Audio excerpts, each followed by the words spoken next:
Shalom, perkenalkan nama saya Yosipa Kristiana, kelas C12 Prodi Pendidikan Guru Sekolah Dasar semester 3. Saat ini saya sedang berkuliah di STKIP Persada Katulistiwa Sintang. Video ini dibuat untuk memenuhi tugas mata kuliah perencanaan pembelajaran. Video ini juga berjudulkan E-Learning menjadi platform pembelajaran di era 5.0. Kita mengenal lebih jauh penjelasan mengenai e-learning menjadi platform pembelajaran di era 5.0, kita harus mengetahui apa itu revolusi industri 4.0. Karena apa? Karena era 5.0 itu berkembang dari revolusi 4.0. Revolusi 4.0 menjadi sebuah perubahan cara hidup manusia serta proses kerja kemajuan manusia. Karena apa? Karena dalam revolusi 4.0 ini banyak manusia yang menggunakan teknologi. Menurut Chandra Winata tahun 2016, Revolusi 4.0 memiliki tantangan diantaranya. Yang pertama, kurangnya keterampilan yang memadai oleh SDM di seluruh dunia. Yang kedua, tidak meratanya pengetahuan akan terdampaknya pengoperasian teknologi yang tersedia tidak tepat sasaran. Yang ketiga, banyaknya kehilangan pekerjaan karena berubahnya beberapa teknologi produksi secara otomatis. Dampak positif. Yang pertama, dampak positif ini tergantung kepada individu, bagaimana individu itu meminimalisir penggunaan teknologi. Masalah di negara Indonesia, pertama kurangnya SDM atau sumber daya manusia. Sumber daya manusia ini menjadi sumber yang sangat diperlukan dalam dunia pendidikan. Seperti yang kita ketahui, di Indonesia sangat memiliki banyak kekurangan dalam dunia pendidikan, terutama dari tingkat yang terendah sampai yang tertinggi. Dua, kurangnya fasilitas yang memadai. Memang tidak mudah untuk memberikan fasilitas yang memadai untuk lebih dari 17 juta penduduk di Indonesia, terutama di daerah-daerah pelosok. Namun, fasilitas ini sangat mendukung peserta didik dalam mengembangkan dirinya. Nah, kita akan masuk ke pembelajaran e-learning menjadi platform pembelajaran di 5.0. Apa itu? E-learning adalah metode pengajaran digital dengan bantuan perangkat elektronik. Sementara platform adalah wadah digital yang banyak dipakai manusia untuk beragam keperluan. Apa yang digunakan dalam e-learning?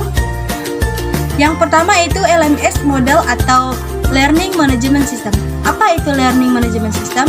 Ini adalah perangkat lunak yang digunakan untuk menyampaikan materi pembelajaran, multimedia secara online, berbasis web, mengelola kegiatan pembelajaran serta hasil-hasilnya, memfasilitasi interaksi, komunikasi, kerjasama antar pengajar dan pendidik, serta mendukung berbagai aktivitas antara lain administrasi, penyampaian materi pembelajaran, penilaian baik itu tugas, kuis, pelacakan atau tracking, monitoring, kolaborasi, dan komunikasi.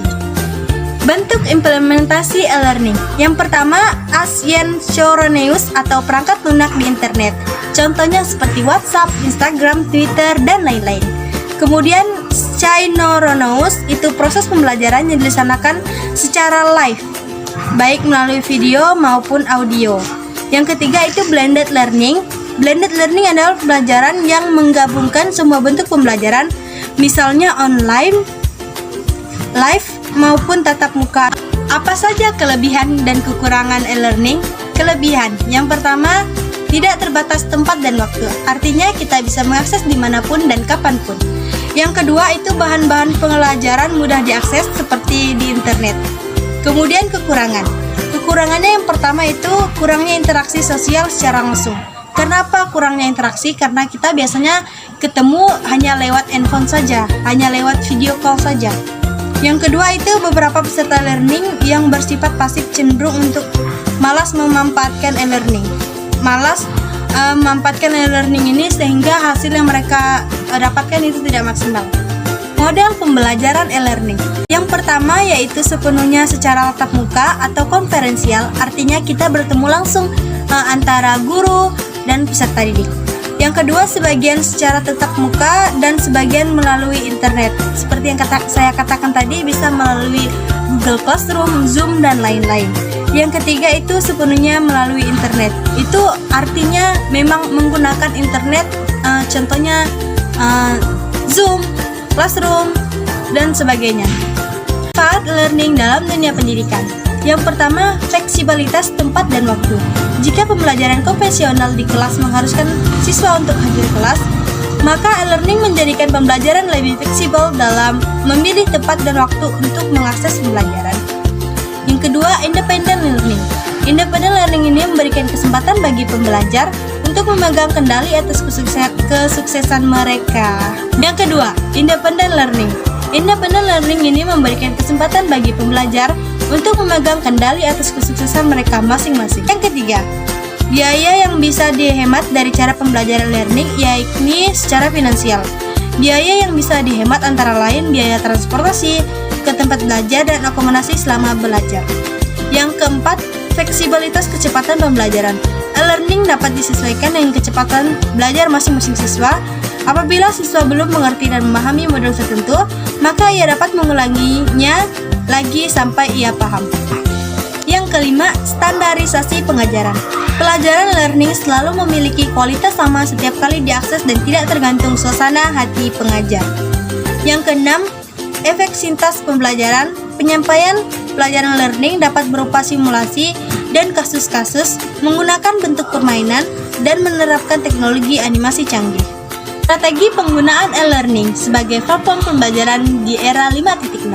Yang pertama, meningkatkan daya serap bagi peserta didik atas materi yang diajarkan. Yang kedua, meningkatkan partisipasi aktif dari peserta didik. Yang ketiga, meningkatkan kemampuan belajar mandiri peserta didik. Yang keempat, meningkatkan kualitas materi pendidikan dan pelatihan. Yang kelima, meningkatkan kemampuan menampilkan informasi dengan perangkat teknologi informasi. Yang keenam, memperluas daya jangkau proses belajar mengajar dengan menggunakan internet. Sekian penjelasan materi dari saya, kurangnya saya mohon maaf. Terima kasih. Shalom.